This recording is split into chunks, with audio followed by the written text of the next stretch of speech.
Anger is growing among the opposition.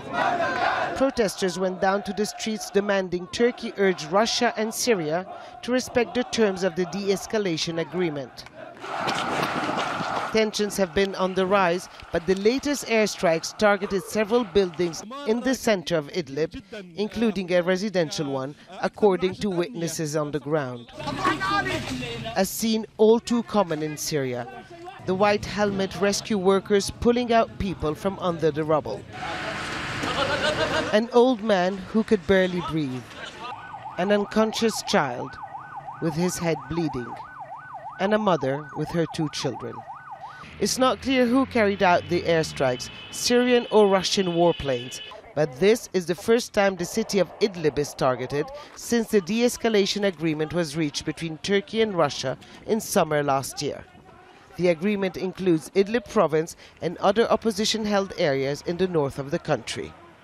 One of the targets was a detention facility. This man was held there.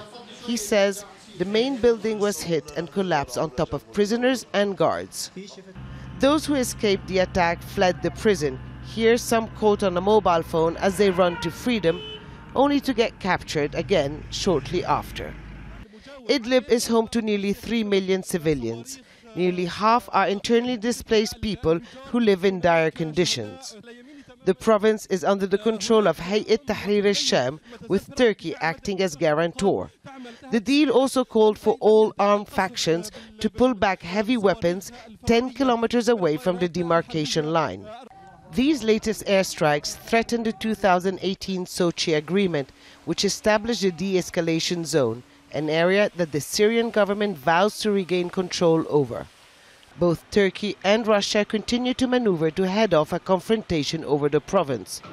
But the recent pattern of violations threaten the future of this settlement. Hoda Abdel Hamid, Al Jazeera, Gaziantep.